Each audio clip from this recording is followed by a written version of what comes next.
Alrighty, so it looks like everyone is chatty and happy even though it's rainy outside. My name is Juana Amaria. I'm with Illinois WorkNet. I'm so excited to have everyone on. This is our fourth webinar of the six, so we're now building momentum. I just wanted to go ahead and go through some housekeeping items before we get started. Happy Friday, everyone. Hopefully you've had a fantastic week.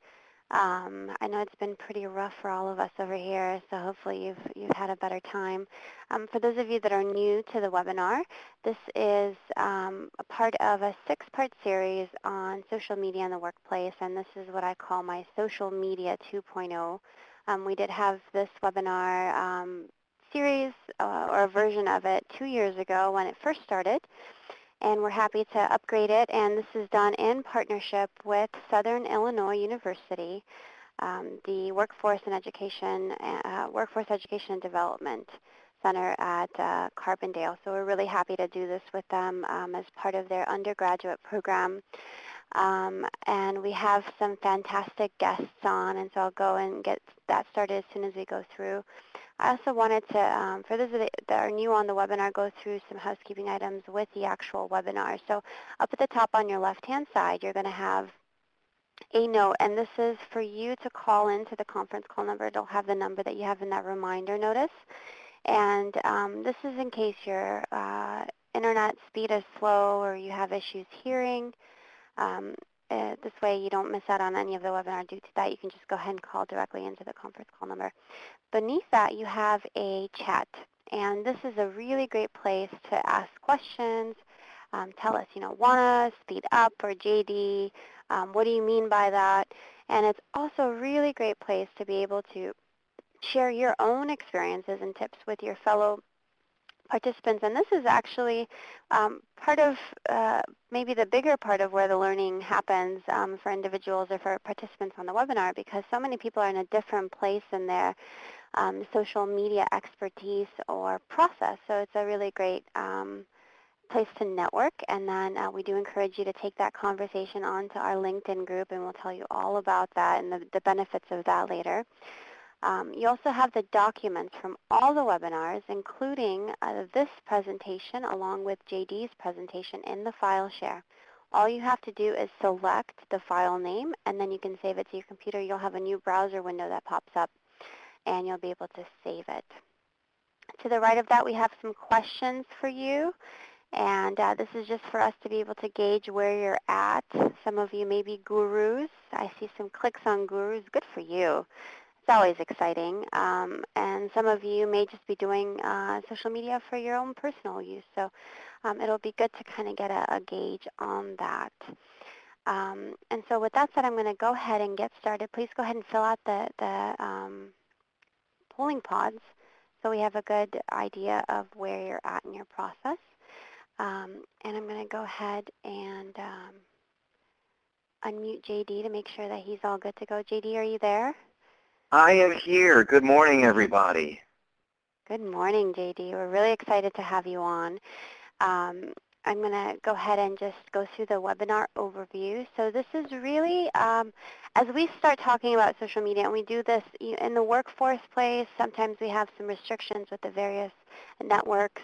In the higher ed realm, I think social media is really about communicating, customer service, doing outreach, and then all of that together, depending on the type of strategy that you have, you can really benefit from it with your either recruitment process or your job search as you're combining it with other things. And so this webinar is really one about learning how to develop your personal brand or your organizational brand, and JD is the expert on that, and he is a social branding specialist with Alish Communications, and we're so excited because he's kind of a big deal. I don't know if you guys know this, but I'll let you know that, that he's kind of a big deal.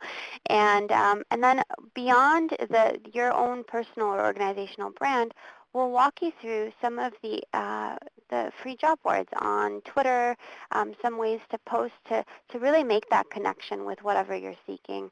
and then building partnerships through this process, which I think is so important, and learning how to leverage your network, learning how to expand your reach, and learning how to build based on the communication that you're participating in.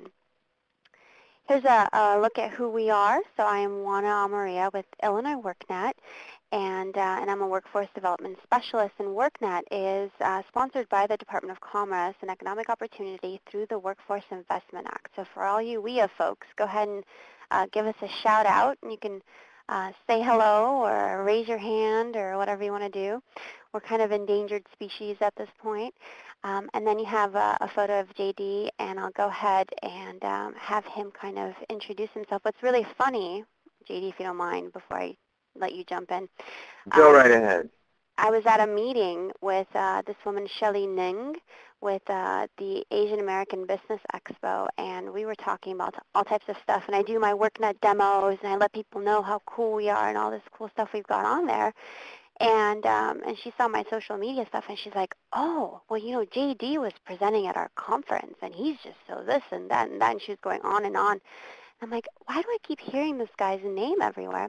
And so long story short, I teach a class in the evenings at IIT, and guess who I bumped into at IIT? So that was a really funny moment because I reached out to JD saying, hey, we talked about you at this meeting, you know, maybe you'd be interested, and here we are now. So with that said, I'm going to let you jump in.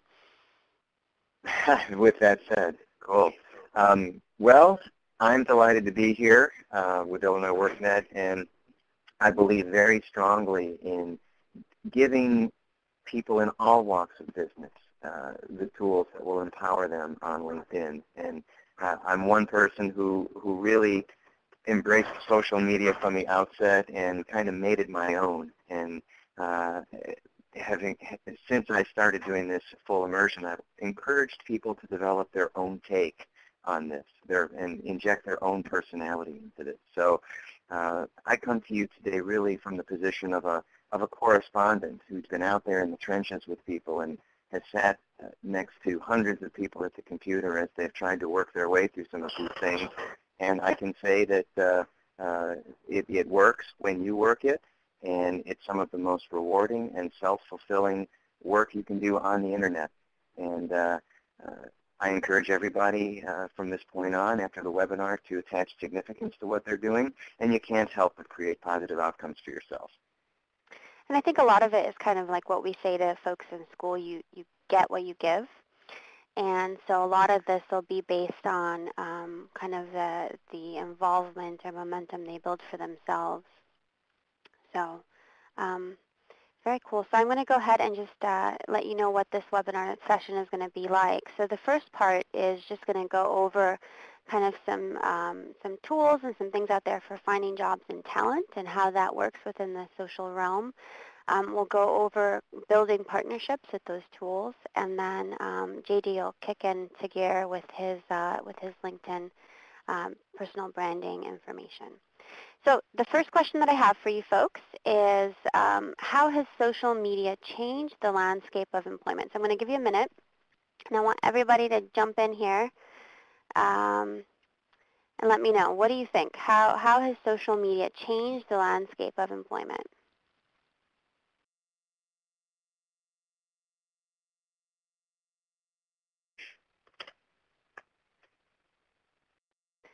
Definitely a great place to network. Easier to connect. Very good, Denise. More transparent. That's right. There's no schizophrenic personalities. You can only be one person. They'll make sure of that. Very good, Eric. Connecting. And mass info to population. Paperless. Very good. Faye. Additional resource for workforce. I like Sally. Sally's a keeper. We're going to keep her on all these webinars. Absolutely. So the first thing that I have on here is the way that social media has changed the landscape, and this is really about that connection piece that someone mentioned in there, is with social media, you're now able to connect to the masses on your own. You're no longer going through the middleman or through the bottleneck of whatever marketing group, whatever recruitment and selection group. It's really up to you and the type of information that you want to connect in there. And so this is actually on our LinkedIn group, and it's a job posting for project manager. And so we have over 800 folks on LinkedIn, and I'm going to go ahead and I'm going to do my plug. I highly encourage you to join us on this LinkedIn group because people share jobs and resources all the time, and it's in the context of workforce development, so it's really, really interesting. So the first thing is you get access to all these folks on your own, at your own leisure, in your own time and space without having to, one, pay. That's probably the biggest benefit. It's a lot of free stuff, right? And it costs you your time, but you don't have to put any actual financial investment into it if you don't want to. The other thing I have on here is Indeed.com, and this is on Twitter, and it's a Twitter feed. And we're all very, very familiar with Indeed, but what's really amazing is actually they have a very significant following on Twitter, and what's cool is if you follow them, they have various lists that you could subscribe to, which are industry pathways in our workforce world. We call them industry pathways. And so if you're interested in IT or if you're interested in manufacturing or whatever that may be, these are the latest jobs being posted for free via Indeed, and it's a way for you to gain access to that. So for you as a job seeker, Twitter is also the place to seek those types of leads. And I know a lot of people don't think of that because they think, oh, well, I just use Twitter to post pictures about my dog or talk about my day or tell people there's traffic, and there's really it's underutilized in the sense of what kind of alternative HR resources you have at your fingertips. The other thing I have on here is using Facebook for job clubs, and I think a lot of people are not familiar with this, but this initiative was kicked off, and this is Social Jobs Partnership, and what's really cool is, and maybe our WIA folks could go ahead and add some things, maybe some tips on what goes on at a job club for other folks to see, but it's really about being able to bond or to connect over a cause and topic. And so with the Social Jobs Partnership on Facebook, it's a page where you get career guidance on the process of gaining employment. So without having to leave, I know that Mary's here from Will County, so folks in her county, for instance, have a long drive to get to certain places, and they've had some very creative solutions on mobile workforce centers, and they get the bus out, and they meet in libraries, and they do all these cool things. But there are places in our country and our state that really have very, very different. They're not, as close by or within the the CTA route or whatnot. So it's really an exciting place for all of us to be able to have access to information that we may not have had before. And I see Sally putting on here that Indeed is used daily in my workshop along with LinkedIn. Now Twitter will be integrated in the workshop. Good for you, Sally. Let us know if we can help with that. I'm sure I'd love to hear your tips and feedback. So the next question that I have on here for you is, where have you posted your resume lately? Go ahead and just let me know. Everybody's jumping on over here.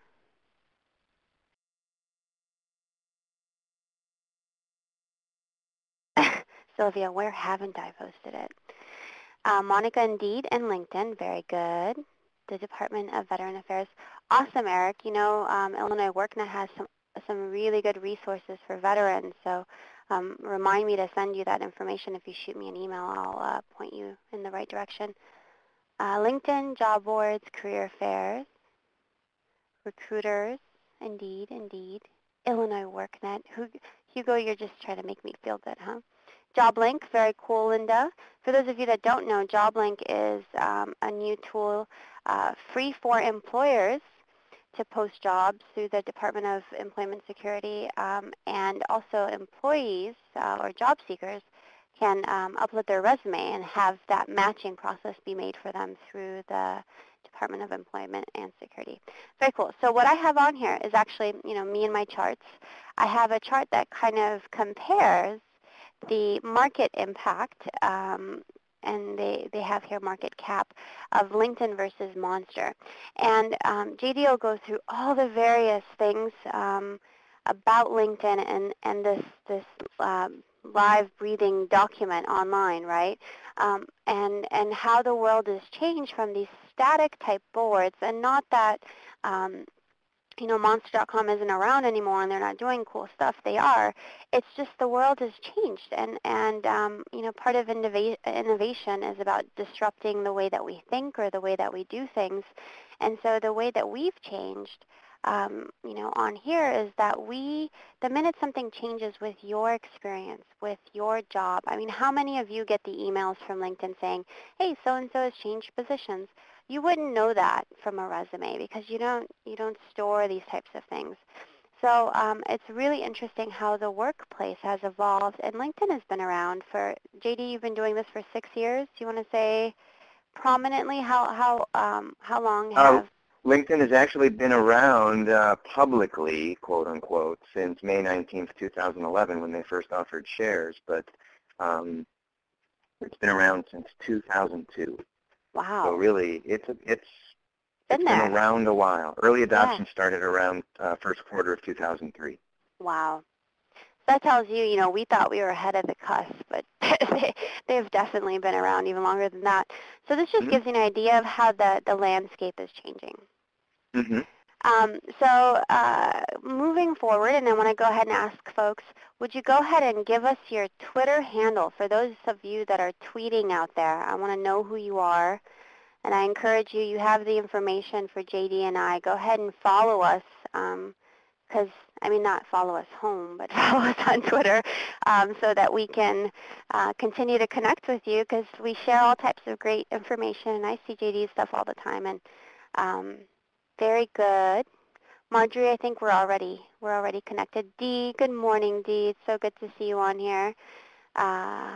Margaret, very cool. Okay, so I see people getting on here. So the thing that I wanted to add on here is Twitter, as I shared before, has tons of leads. And part of that movement, and this was shared in the previous webinar, is that there's a lot of great job boards out there. And I'm not going to go through all of these, but this is just to give you an impression of places that you could post your job. So if you are a recruiter, if you are a job developer, if you are the person going out there, reaching out to your community, meeting with local employers, I guarantee you, and we talked about this yesterday, JD and I, where people are just really baffled whether or not we think it's simple or whether or not we think it's relevant. I think on the employer side, they find it overwhelming and difficult. So for you to say, hey, I'm going to go ahead and I'm going to post these jobs in through multiple different products or services, and you give them this toolbox of options that you can arm them with to be successful in finding the right talent. Or for you as a job seeker, this is a great way for you to reach out and see who's looking for what type of recommendations. People also share tips and stuff like that on there. So it's good to stay connected so you can follow the trend and be current and informed. So here's some information on the various free job boards that are available. And by the way, what was really interesting in some of the research I did for this webinar is that Twitter had their very first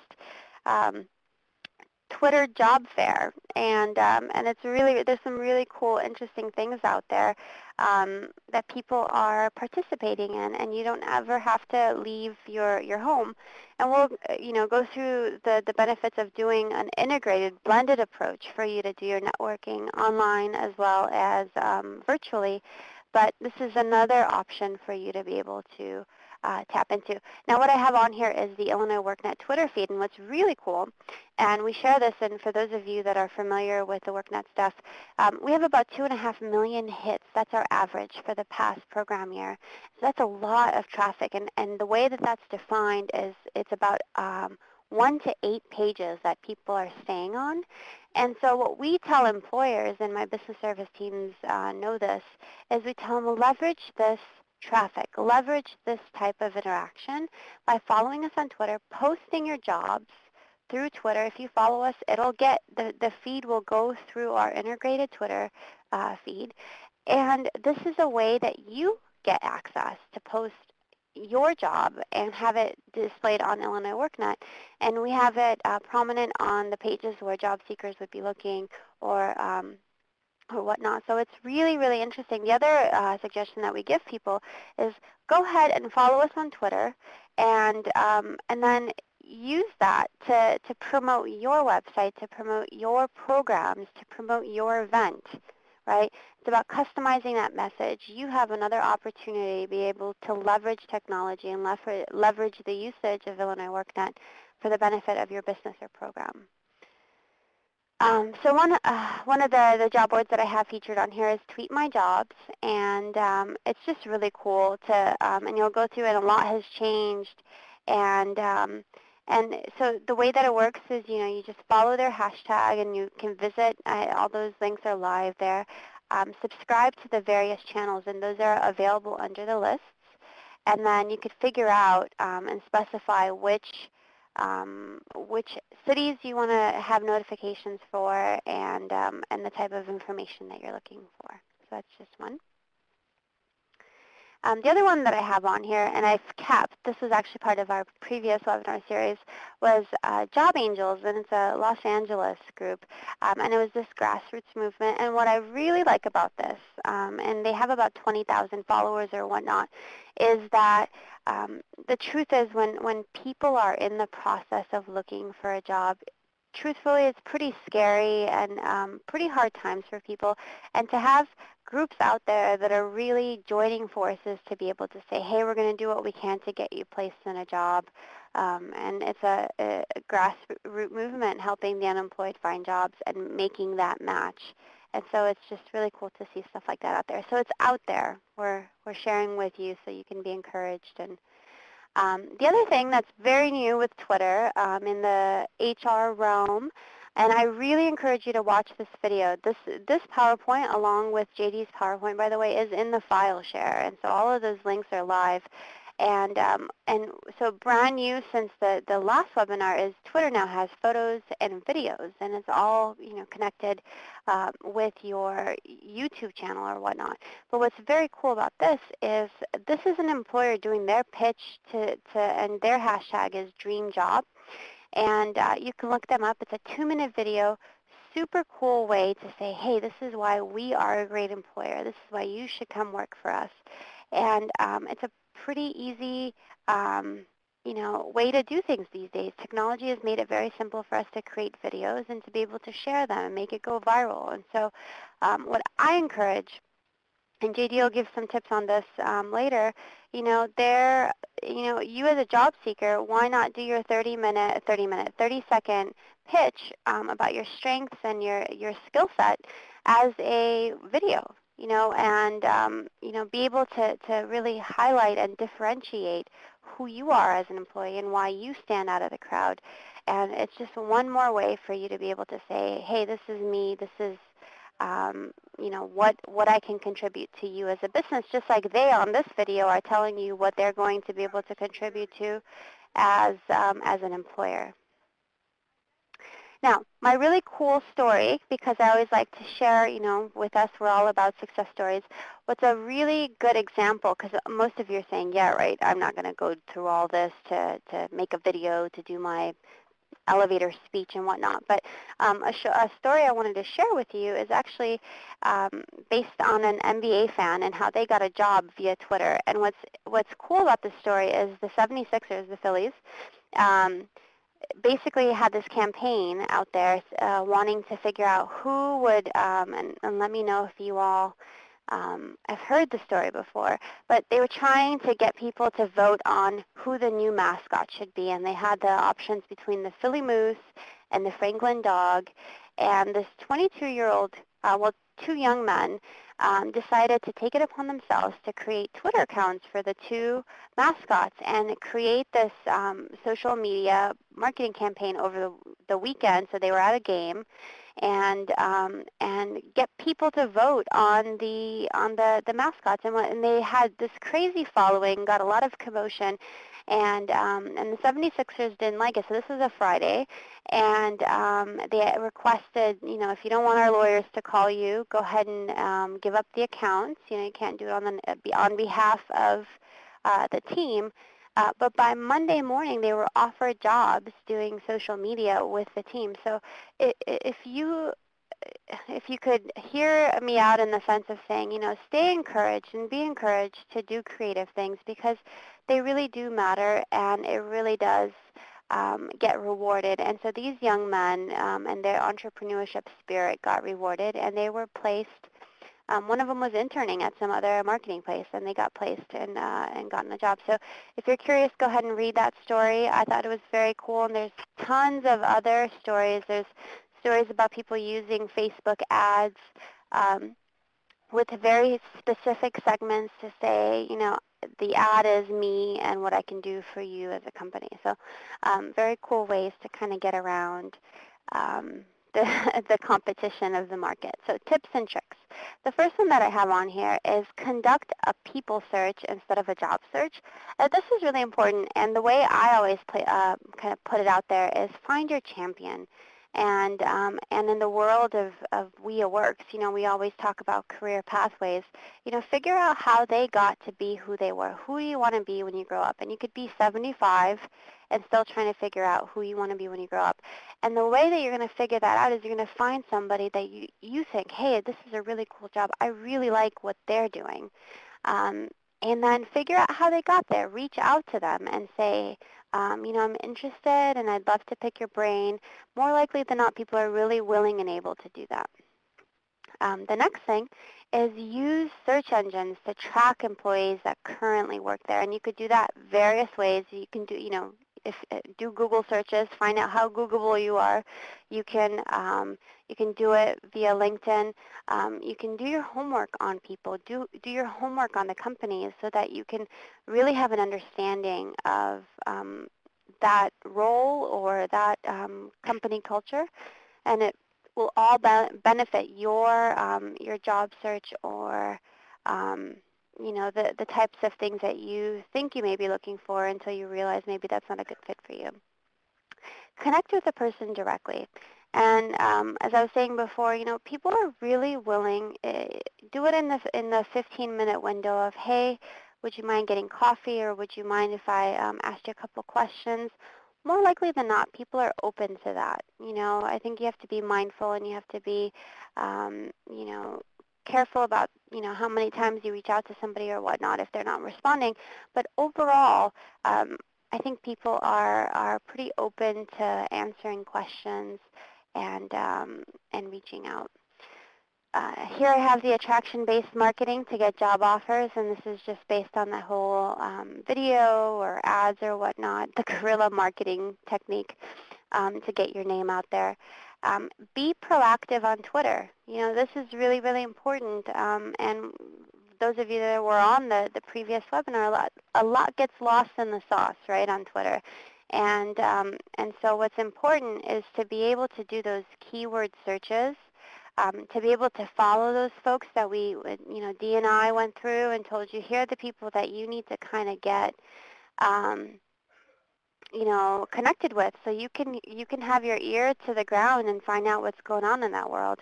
And so be proactive. Reach out to the folks that you need to hear from or you need to talk to. Construct a video resume, upload it on YouTube. Also a really great way to get your message across, and then you could send that cover letter and have a link to your 30-minute, I keep saying 30-minute, JD, 30-second pitch. And then the next one I have on here is subscribe to blogs that have job listings. But beyond that, blogs are a very important and relevant part of the job search. And they're going to contain a lot of information and resources, and their job is to be that subject matter expert. That's their incentive, to give you good information, to be good writers, to be able to promote whatever, that thing that you're looking for. And so don't overlook your options with blogs, because that's the way that they're going to be the people that are looking for you, that are looking for, the next big thing, or the, hey, did you know this company is really great because of blah, blah, blah incentives, right? So good way for you to stay connected. Integrate the traditional and social media approaches. And what that means is, don't forget about the standard stuff. Don't forget that you still have to go to the physical events. You still have to go meet with people. You still have to, and JD, I don't know if you want to maybe jump in onto this, but, it's really important to apply and do all your social media stuff, but it's really important to be human, too, and to make that connection. Just like him and I bumped into each other in real life and said, oh, I saw you on LinkedIn. And then you see them and you build that relationship. So I don't know if you want to add something on that as well. Well, I will discuss that in the upcoming presentation. Absolutely. I mean, that's really the inherent difference between LinkedIn as a marketing piece and the resume as really just a barrier to entry. I mean, you need the resume to get someone's attention, but it's the LinkedIn profile that really gets the attention these days. Right. And then the last one, I feel like it's almost like a segue to what you said, is capitalizing on LinkedIn. And JD is going to go through all of that for you because it'll be really, really helpful. And I was quite impressed with yesterday's session. So you'll learn lots of great tips. So the next one I have here, very quickly, is building partnerships. And I think for me personally, this is one of my favorite things. And so what I did is I went on Twitter, and I just did a search for workforce. And what you'll notice that I thought was really cool, one, Selena from our previous webinar is one of the top people on here, which just, one, makes her even cooler now. But two, it shows you how easy it is for a user or someone, utilizing these resources to get a snapshot. And so the first tip that I have on here is have targeted conversations. I did a search for workforce, and now I see all of these trending topics on the left-hand side for you to be able to actually understand what these conversations are about and have relevant conversations with folks. The next one is identify talent and build partnerships. And so what you'll notice is the way that it's organized, you see the people, and then you see the videos, and then you see the top images. And this is a way for you, as we were sharing before with the folks to search, to see, oh, okay, I'm trying to learn more about workforce. I want to get into workforce. Maybe I should follow the Department of Labor. Maybe I should follow Selena. Maybe I should follow David Roberts. And so it's important to kind of know who those folks are in that space to be able to identify them as possible, for me, future speakers or as future partners with the various programs that you have. And then the next one I have is build your network. Now that you know that those folks are sharing some good information, reach out to them, follow them, have conversations, ask questions. So just a good way for you to see how you can build partnerships with Twitter. The next one I have here is LinkedIn. And this is our Illinois WorkNet group, and so you'll see the top people sharing information on here. And we can see Dee's picture. And Dee is saying, but if you invite them to connect, personalize the invitation. That's her claim to fame. So the tip that I have on here is identify partners that can help promote your organization. And that is probably the most important tip with this partnership building, is you have to think about how is this organization or how is this individual going to help promote my work? And then that is all dependent on, is this a topic that they are interested in? Is this something that they have investment in? And so you have to figure out if this is a topic of importance or a cause that matters to them. The second thing that I have on here is use LinkedIn groups to identify. Hello? That's a We're strange. here. Yeah, I had a weird sound. Sorry about that. So the next thing that I have here is use LinkedIn groups to identify your potential candidates or organizations. And JD will go on and on about this, so I'm not going to, keep going. But it's really a great place to basically, steal folks and information in a way. You'd be surprised at what you learn, and JD had some good stories yesterday. But this is where people will tell you, hey, I've been working on this, or hey, I'm looking for a person to do this, and it's a good way for you to kind of identify who those people are. And then the last tip that I have on here is use it to post jobs. You know, you can post jobs on the jobs page. You can post jobs in groups. You can post jobs with your status updates. It's just one more way for you to be able to get that message across. And then especially, we went through and talked about how many millions of people are on LinkedIn. You have access to those folks. The world, although it seems like there's so much information, it's actually getting smaller, right? So it's just one more way for you to be able to connect with them. So with that said, I'm going to go ahead and this is our information. I encourage you to reach out. I'm going to move over JD's stuff so he can start on his piece. Does anybody have any questions so far? JD, it's all yours. Don't forget to use the arrows at the bottom. Okay, where are these arrows? They're right here, right? That's right. So now I have control of the screen, right? Everybody's under my command, right? I can do whatever I want, can't I? As long as you don't hang up, yes. Within reason and ethics, of course. That's right. Good morning, everybody. Hope everybody has stayed with us and has refilled the cup of coffee and you're ready to sail on with me. I have a lot of information to cover, and what I'm going to do, I'm going to be as interactive as the medium will let me. Because I'm pretty focused on delivering the content. So I sometimes don't see some of the stuff going on the left. So I will defer to our gracious hostess with the mostest, Juana, that anytime you want to interject or shift or address a question that you think has relevance, please feel free to do so, okay? So really, as I mentioned at the outset, I am in the business of encouraging people to develop their own personal take on LinkedIn. There are a number of social media people who will tell you what's right and what has worked for them. But it's a bit of an objective perspective because what works for me might not work for the vast majority of you. There are a lot of factors at play that are going to influence your ability to use LinkedIn in the most positive and constructive way. And sometimes laying back is the best strategy. And sometimes having no plan is the best plan. So whereas I can tell you from a correspondence point of view what will work, what is considered a best practice on the site, you have to kind of play and explore and click and discover and go through a trial and error process of what's going to happen in your world per se. So that's where we want to take you right now. And what I'm going to discuss, I'm going to break this down into 4 categories of presentation. I'm going to speak to the overview, the 30,000-foot view of benefits to you of being on LinkedIn in the first place, and how you can use LinkedIn to energize and elevate your personal brand. I'm going to show you the versatility and the splendor of the LinkedIn profile and how it is used by professionals in all walks of business to advance their goals.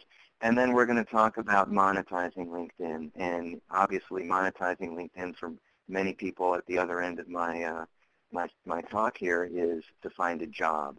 For people who are in the gainfully employed sector, whatever industry you work, whatever market segment you focus on, you'll have relative merit in all of these tips and techniques. So here's what I hope you gain. I want to thank Juana for having me on. We had a great presentation yesterday, hoping to deliver with that same energy and gusto today. And I hope you emerge from your seat or your tablet or your laptop, whatever device you have me on, with an increased working knowledge of LinkedIn and how to better use it in your situation. And you'll hopefully glean that the way you present on the site, through your LinkedIn profile and the way you communicate on LinkedIn is going to affect the way it works for you. And whereas I'd like to say you're going to get at least one, if not more ideas that will currently help you move forward on LinkedIn, I have a more uh, ambitious goal for you. I want you to rethink your complete perspective as to how you use this. So wherever you are coming into this webinar, whether you're a novice, whether you're an intermediate level, or whether you're a power user and consider yourself ready for advanced strategies, I don't know, I've got all types here. I want you to have a different perspective. I want you to rethink LinkedIn. And quite frankly, when you know you present well on LinkedIn, things start to happen for you in the real world. Sometimes it just happens magically or osmotically, but it really does because you start to move through your days with an enhanced self-confidence, what I like to call business self-esteem.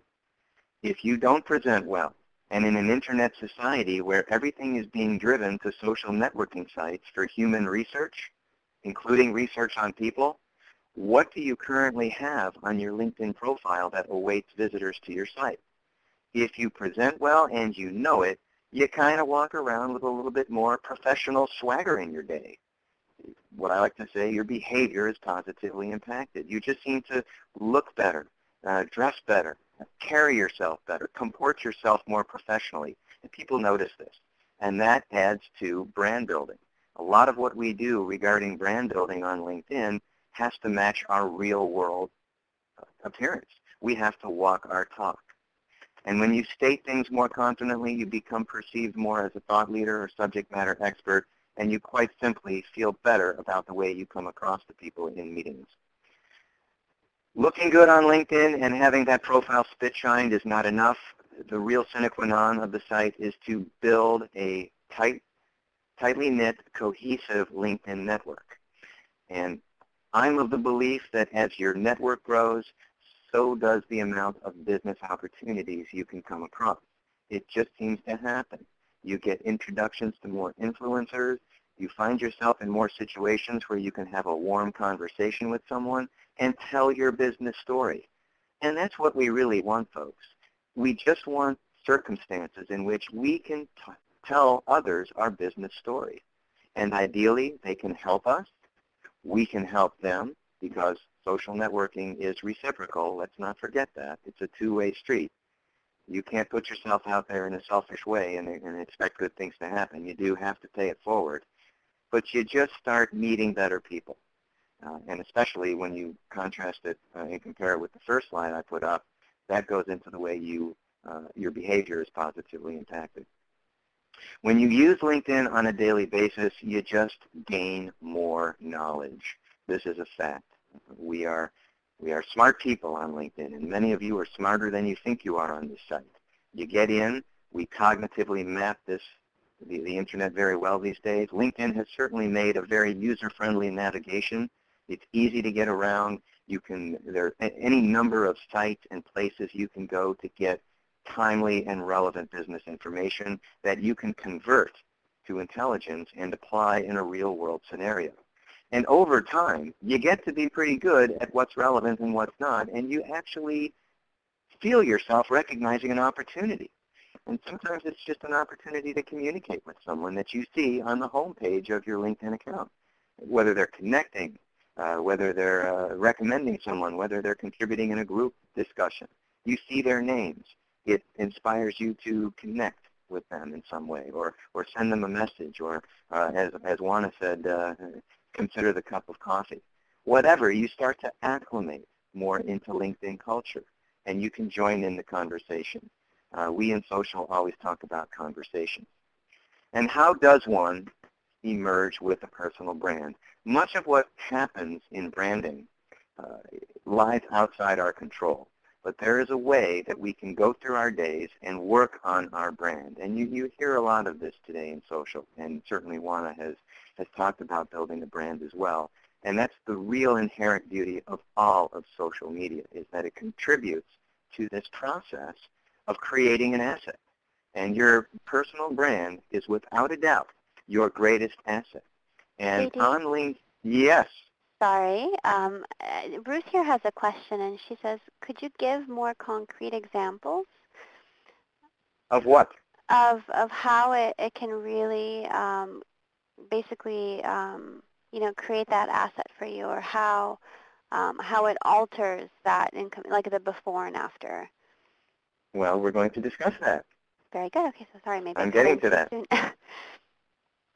Okay. Let's find out where we were here. So obviously everybody has been reading the definition as I've been trying to regain my train of thought here.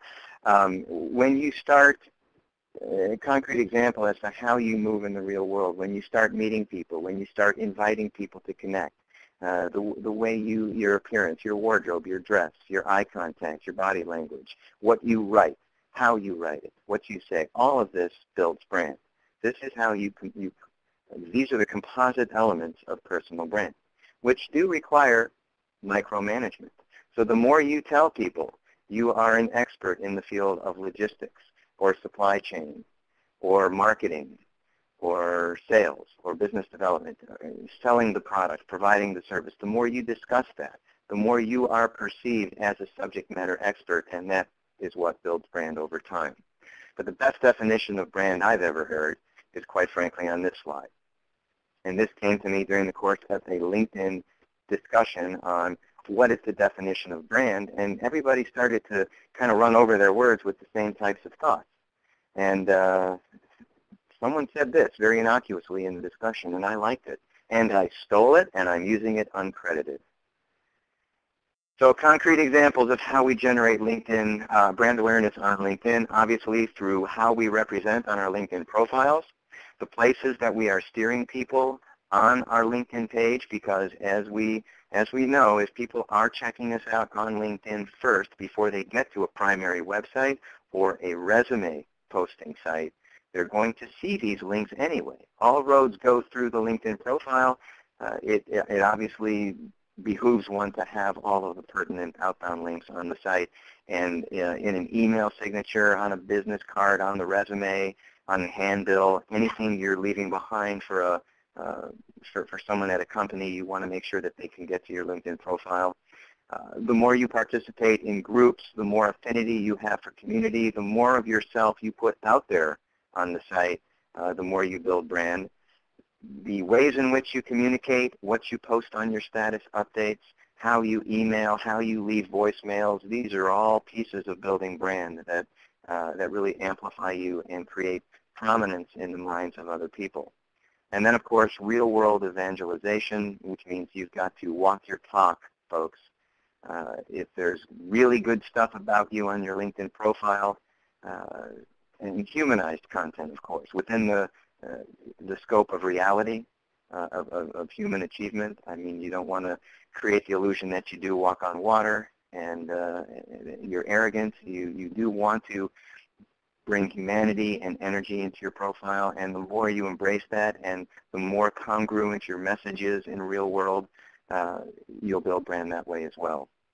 And ultimately, your goal is to get your resume out of the big pile, but get your LinkedIn profile into the brain of the decision maker, because branding is, first and foremost, a psychological concept. We carry people's brands around with us all the time, and it's invoked instantaneously when they hear you, when they see you, when they hear the type of service you provide, when they see your emails coming. There's already little pieces of brand that start to float in the mind that require little energy to put together.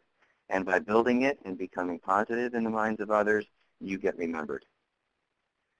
Let me shift now to talk about the LinkedIn profile, which, as Juana mentioned, is, in my opinion, the most vibrant and elastic document in all of the digital space right now. All of social media sites share common characteristics. They basically have a central core of information called a profile that have radiating links and other aspects to it. Little built-in communities on LinkedIn, their groups, and ways in which to communicate with members, and a connecting platform where you can build networks. On LinkedIn, that central core of information just happens to be more robust. You can bring in more stuff about you. And that's what, in essence, we do. We try to bring in whatever is relevant about ourselves. We speak about ourselves in present tense, and we talk about what we can do for a company. The resume is a past tense, static, formulaic document that basically has a lot of past tense verbs. It does showcase our accomplishments, and we certainly do want that on the LinkedIn profile. But the LinkedIn profile allows you to be more creative and take a few more liberties. With creative formatting, you can bring in as many pieces of information as you want. You can take some liberties with the sections that LinkedIn allows for you, but you also have the ability to work within their confines. You can be very laid back about it, but to build brand and to really get into the minds of people who are accessing you, you want to have a certain energy to the writing. We talk about optimizing. LinkedIn does have a very powerful search engine, so obviously getting found on LinkedIn, letting people find you through keywording, through completeness of profile. We do want profiles to be 100% complete so you have more search engine coverage, but the more keywords pertaining to your jargon, to your industry, to the service you provide, to the product you're selling, obviously you're going to be found. You're going to show up more frequently on the search engine listing. We'll go through the key areas of the LinkedIn profile, and I'm just going to list why I feel they're important. We got into a little bit of a discussion on the headshot issue yesterday. I'm one of those people that believe the headshot is the most important aspect of the LinkedIn profile, besides the professional headline, which declares what you do, the type of position you're seeking. Obviously, you want to approximate the position you want to land, and you can call yourself that type of executive or manager in your professional headline. But it really does declare what you do, and in a very creative but also very targeted way, so you can be picked up by the search engines. The summary section of the LinkedIn profile, especially the first paragraph, is the make or break section of the profile. And this is where you speak about yourself, the qualities you have that make you attractive to an employer, to a prospect, to an enterprise partner, to a strategic alliance. You want to make sure you use all of the information and all of the character limits in that summary section to drive your value proposition. Obviously, you showcase your current positions. You go back as far as you feel is relevant. And recommendations allow you to gain credibility in the eyes of those who are perceiving you, because more than any time in the history of digital media, which isn't all that long, we are going off user-generated content on people now. If you have a product that you're researching, let's say you're buying a high-definition TV or a car or a summer home or a boombox, anything you research today, you're going online to get consumer reviews. So think of recommendations on LinkedIn as consumer reviews on people. The professional headline, we'll go through these aspects here real briefly and quickly. I think a lot of you are aware that LinkedIn is compartmentalized, and each specific section of information has character limits. Professional headline is very targeted, and it allows you to associate in the minds of others what you do right underneath your name field. You want to be real targeted here, because these are bold areas that come up very high in search, and anytime someone on LinkedIn would mouse over your URL or your thumbnail photo, they will see this professional headline. And it certainly gives them a quick snapshot of what you do, and also will build brand. I'm a firm believer in the headshot, as I mentioned. We can discuss this in the Q&A. I know, Juana, that we got a little animated on it yesterday. With job seekers, it's a little different. Some people might not want to put a photo up and give away gender or ethnicity or age. I completely understand that. But in this day and age, for any salespeople, any marketers out there, any consultants out there, people do not do business with ghosts. You need to be seen. And we talked about that yesterday, where even ourselves, I was sharing that if you don't have a photo up there and you're communicating with me, I'm just going to kind of disregard that, because naturally it's part of that being authentic and being human, and with all the different concerns out there, I think that they're definitely real concerns, but at the same time, those people have those concerns once they meet you, if that's the case. So, Absolutely. yeah. And what we're also seeing flooding the mix, and I can relate this from experience, there are more and more high quality photographers out there who really do capture the professional essence of people and can make you look spectacular. And there's nothing that drives emotion more on LinkedIn than a really good photo. And I, I kind of like mine. I never thought of myself as the most photogenic guy out there. And thank you very much, Juana, for not disagreeing with me. That's But what I'm here for. well, there you go. But I am recognized when I go places because of my headshot. They recognize me from it. It's used on my website. It's used on Facebook, on Twitter. It follows me wherever I go. It has become an essential component of my brand. And if people are self-conscious or they don't like their current photo or they have the photo that was 20 pounds or 20 years ago and or they took that picture with someone else and they lopped off the other person and they've got red eyes from a bad camera, I mean, these are not professional elements of brand. They don't belong on a document like the LinkedIn profile. A professional photo, a headshot, a business portrait is what I'm talking about. So something that conveys your energy, and at some point they're going to see it anyway. Why not before, right? Yeah, I agree. Quickly on the summary section, obviously this is not a how-to workshop, but it does gear your thinking as to what you should include in your summary section. It's about you. It's where you develop your business persona, where some kind of voice within you starts to take flight. There's no real opportunity to develop a voice outside of LinkedIn if you don't know someone. And if they're going here first, they get a little idea about you, about how you roll, about what your style is, and the kinds of things that you offer in business. And obviously, if your service offering is delineated very clearly, you also weed out people who you can't do business with or who can't advance you professionally. Obviously, the experience section of the profile, you have to document what you've done. I've clashed with some recruiters over whether or not to copy and paste actual bullet points from the resume.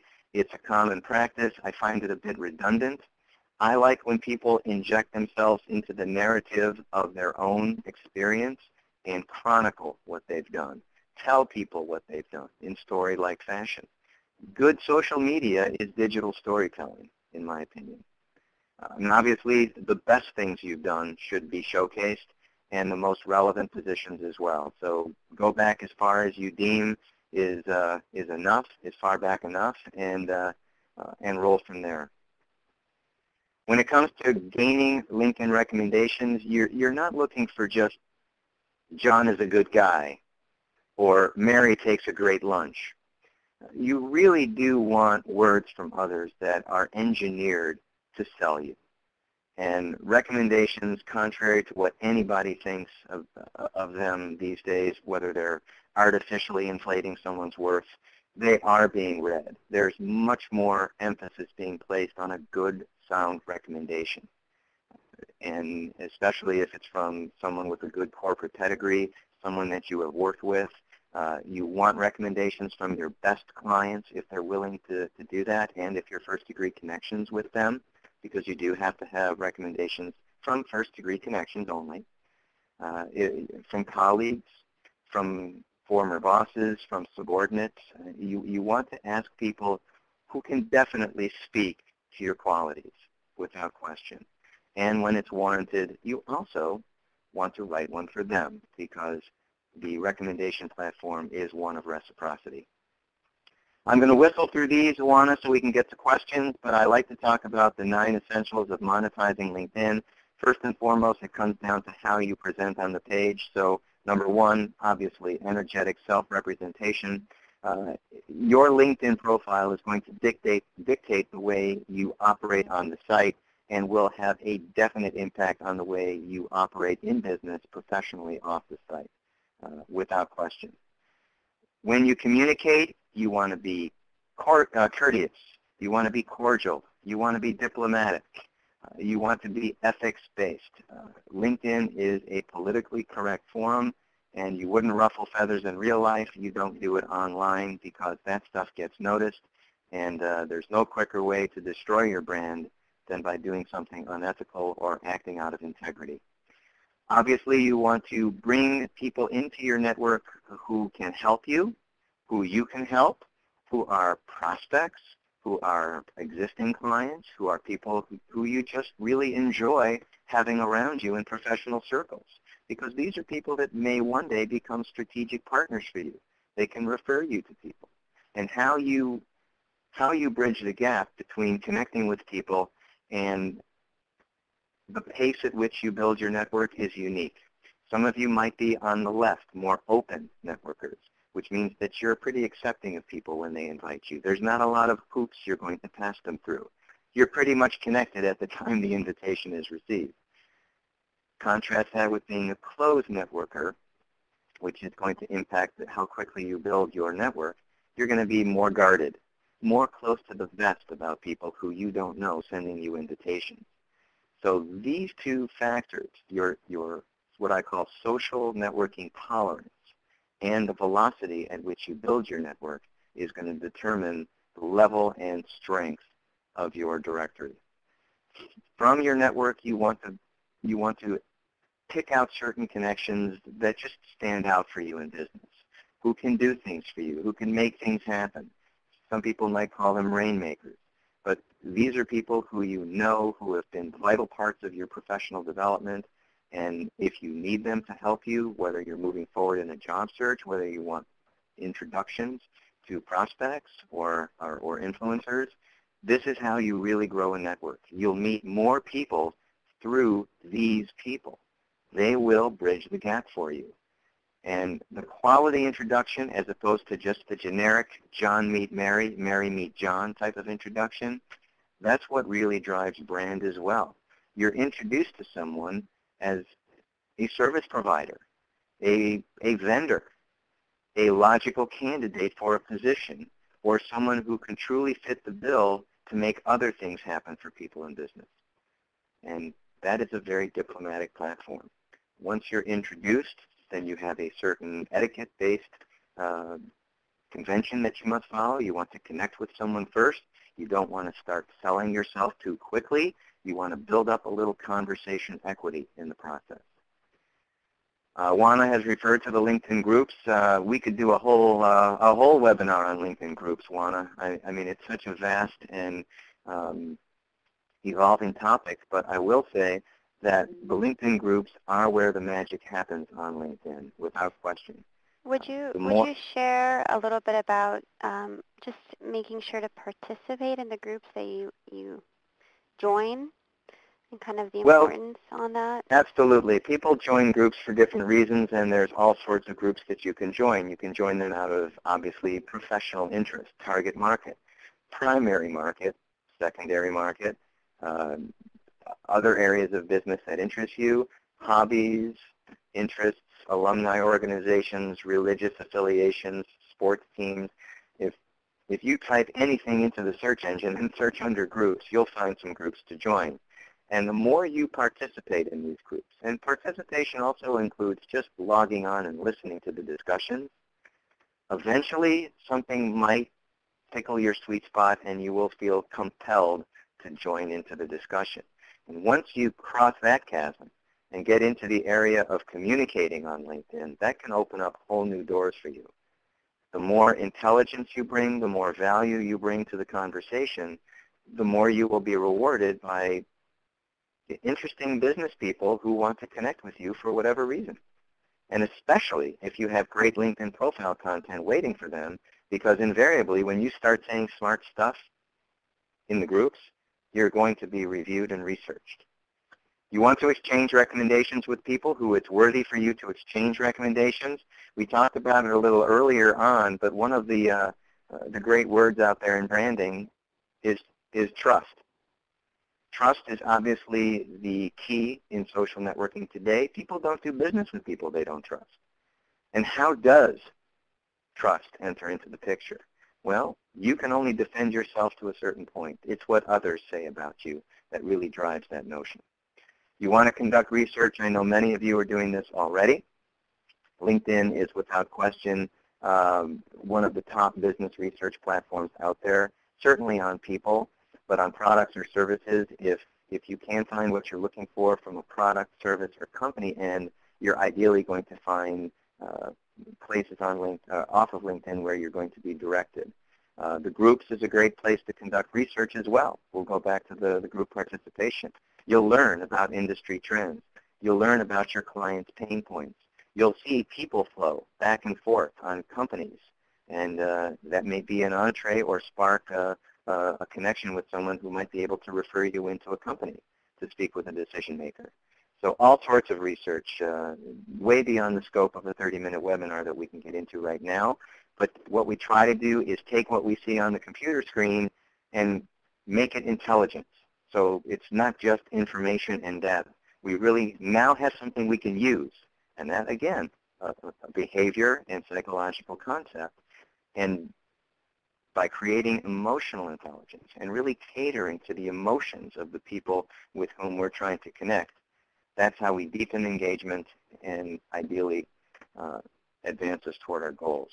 Last but not least, I know there's been a lot coming at you. Boy, I see these questions going on the left side. I can't even stop to read them right now. But I'm sure. But that's why you're here. Yeah. That's why you're here. These people are chirping up a lot more than yesterday. I can tell you that.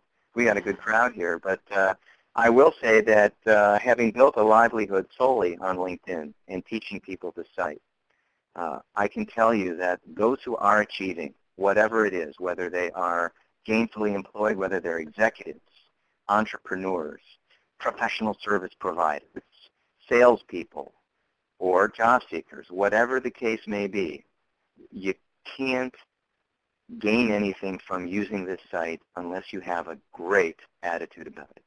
And I'm a firm believer in visualization. I've studied the techniques. They're very powerful. You don't log on to LinkedIn with the idea that it won't work. If your glass is half full and you start attaching value to what you do, and know that your only investment, it's unless you're paying for LinkedIn, your only investment on LinkedIn is your time. And if you've only got 15, 20 minutes that you can devote to LinkedIn per day, fine. Bring critical thinking to the computer. Visualize a positive outcome. Don't look at this thing as just a bunch of junk in front of your screen, but really have a filter working all times to separate out what you feel is going to be worth something to you and let the other stuff go. And sooner along the line, it's like the prospectors in the gold rush era, right? We all know why prospecting is called what it is. They put a huge stack of ground into the sifter, they sift it, and all the loose stuff falls out, and what are they left with in the pan? Juana, what are they left with in the pan? The gold. Gold! And there's gold in them Nar Hills, folks. I absolutely am convinced that everyone can find gold in their pan. And once you do, you have broken the plane. And this is what I try to achieve with my clients and my students. I try to, everything that we've discussed, apply what you see on LinkedIn and bring it to a real-world outcome. That's how you monetize LinkedIn, ideally. So wrapping up, this is the last slide. I'm often asked what people can do on a limited time budget, and I'll keep this slide up for an extra moment so you can absorb it. But this is everything I do in a given session, let alone during the course of one day. And if you can get fluent and methodical and nimble in doing things like this, studying your homepage for network activities, that real-time stream, those of you with big networks, there's a lot of stuff coming at you. And the more you're on it on a regular basis, the more you can merge into opportunities. The who's visited your profile site, which is a homepage metric, you can always see who's been on your profile site. And maybe those are people with whom you'd want to connect, or people who have no business being on your profile, one of the two. You obviously want to manage your inbox and accept invitations and follow up with people who you have a good feeling about, who can advance you forward professionally. If you want to chirp and squeak about what's happening in your professional life, you can broadcast a status update. A status update for people with large networks, it's okay to do it once a day, maybe once every 2 days. Those of you who do not have big networks or who are unsure about what you have to say or what you'd like to say, just if it's okay to just say something about what you're doing in business, who you're meeting with, or promote a colleague or client, or share an interesting article with someone in your network, these are all viable status update possibilities.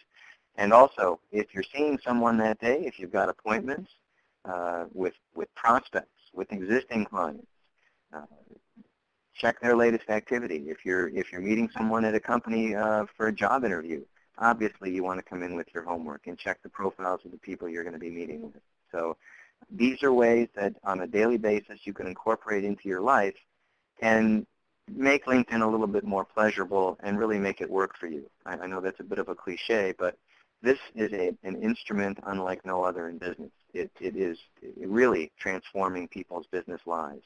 The thing that Yeah. I've found that kind of transformed my interactions with folks is after going to the various events that I go to and meetings, I'd keep the card just to find them on LinkedIn, and then you toss the card because you can actually download that into your Outlook, or you can add all that information. So, and then if they weren't on there, I kind of felt like, oh, well, what kind of a professional are you if you're not on LinkedIn? Yeah, think of the expense on business cards these days. Yeah.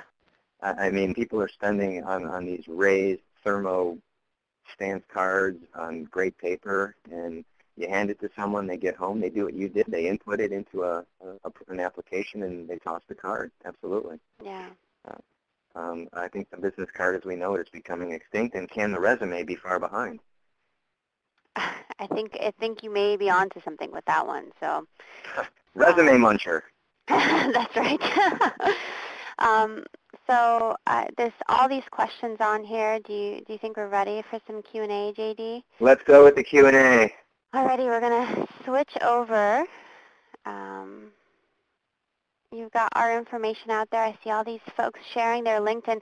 I'm going to do my shameless ask and say go ahead and reach out to us.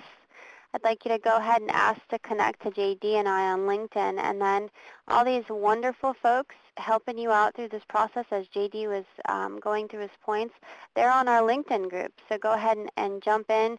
JD's got LinkedIn groups as well, and it's just a great place to continue the conversation. So with that said, the first most prominent question that I've seen on here is folks talking about the LinkedIn upgrade. What would you tell them about the value of that and kind of the basic account versus the paid account? The basic account versus the paid account. Well, obviously, in doing what I do, the paid account works for me politically because it's important that I speak from the perspective of a paid LinkedIn user.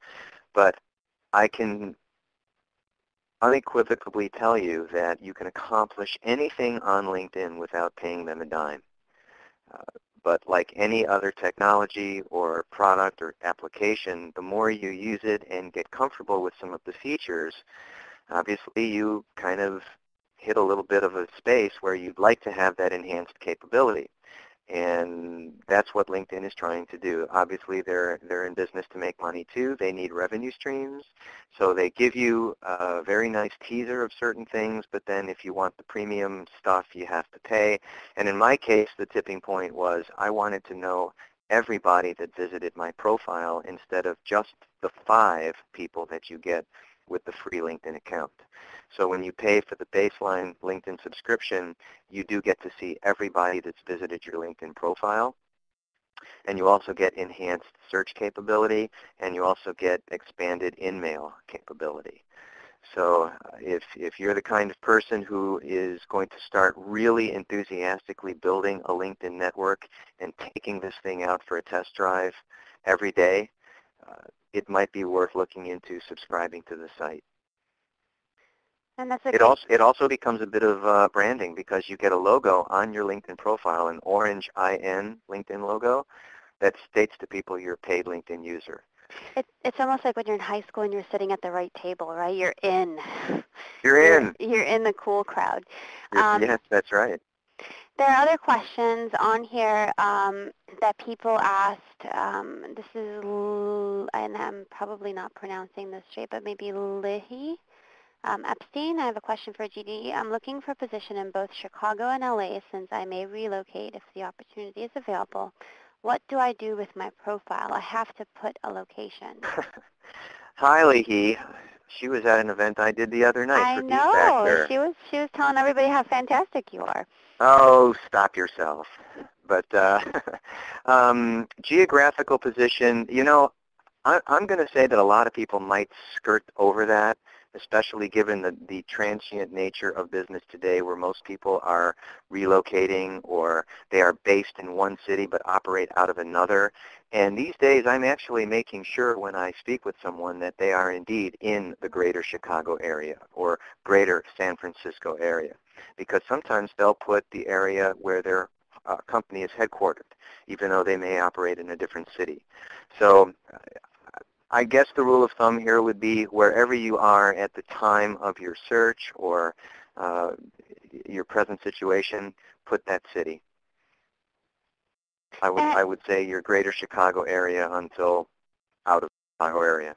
Right, and I don't really think that's a barrier per se, because it's just, if you're applying for these things, that people kind of, I mean, I think there's a preference, because you think, oh, well, she could come and interview right away, but I think overall, it doesn't really There's stand a in the way. section, if I may extend, there's a Mm-hmm. section on the bottom of the LinkedIn profile called Contact Preferences.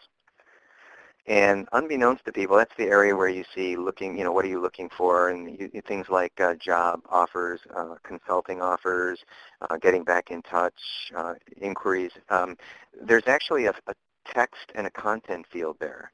And you can actually state that in that text field that you are currently living in the greater Chicago area, but would be willing to relocate for opportunities. That's fantastic. It's a really, really good point. Any other questions on here? Well, you are now the moderator, my dear, so you Ah, hit me with them. Here we go. So Carol is on, and she's asking, is it more important to give the impression of being with the in crowd by having an upgraded account, or to focus more on using the feature to get a job? Do you think someone may be passed up if they don't pay for a LinkedIn group?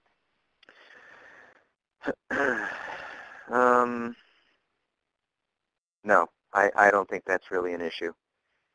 I think it still comes down to how you present in your LinkedIn profile that's going to drive thought. And some of these other, some of these other elements kind of live on the periphery.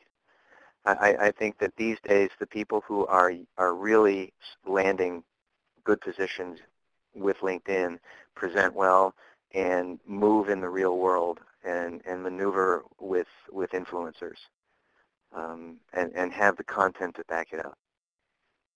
These little sidebar perceptions, I mean, they're important and they do help with brand, but no. I mean, the more active that you're on the groups, and it doesn't have anything to do with paid subscriptions or whatnot. It's again, it's communication and strategy and philosophy. Yeah. We have Julie here, King, that said does she need email addresses to connect to folks, like for instance us? And I shared, we have our URLs that I plugged in there. So all you have to do is connect to that and let us know where you met us or how you, say, hey, we were on the webinar, we loved it, and then I'd like to connect. And that's pretty much how it works. I actually would like to know this because I don't know who's out there. I give anywhere between 2 and 3 live speaking engagements a week on LinkedIn. The demand on this knowledge is very, very high, and I feel very blessed and fortunate to be a sought-after resource, for lack of a better word. So my goal is I don't know how some of this stuff really translates to the webinar format. I've done many, and I'd like to think I'm having an impact on the other side of the screen, but this information and really getting a handle on these sites has become so sizzling hot right now, and people are going to different webinars and events trying to get perspective.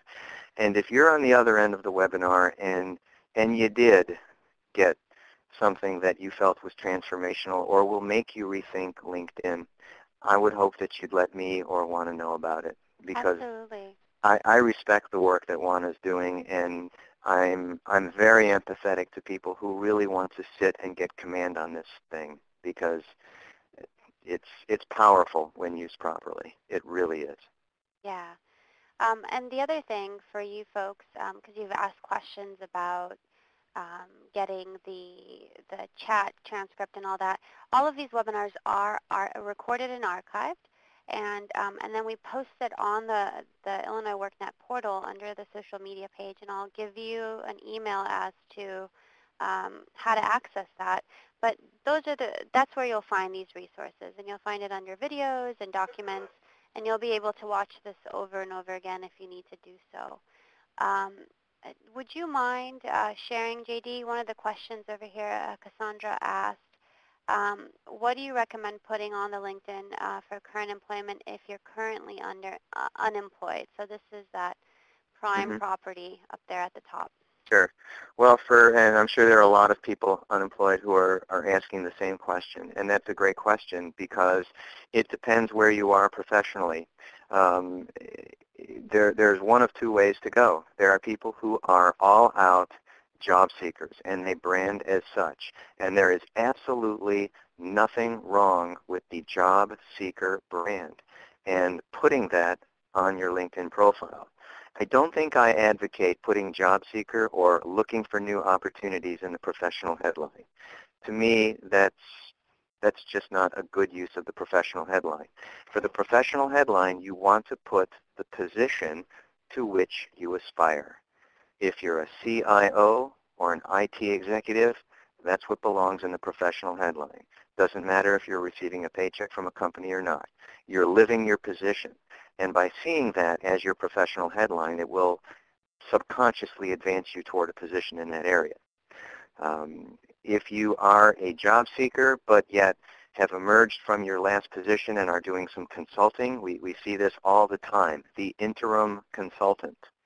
You need to have an income while you're looking for job search or while you're searching for a job, and you're out there taking on projects, doing some things for revenue. And it depends on personal preference, because are you hurt by being a consultant? Are you perceived as someone gainfully employed? That's a good question, and that's on a case-by-case basis where you really have to explore how deep and how revealing you want to be about the level of consultation you're providing. It might not be a position you want to put in, but if you are branded as a job seeker, which means your current position has nothing, uh, then you are in the employment search arena. There, you are not taking on consulting projects. You are not looking for anything other than the position which is documented in your resume or your LinkedIn profile. So Lily asks, and this was about the discrimination against, companies are looking only for those that are currently working.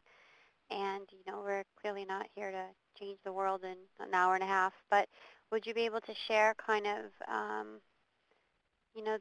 how do you prevent or try to at least give yourself some kind of advantage if you are currently unemployed? How do you get around people looking for those that are only employed to apply for positions? Well, I think that's why employment lawyers are out there. I can't comment on the practice of anything that goes beyond a legal issue like that.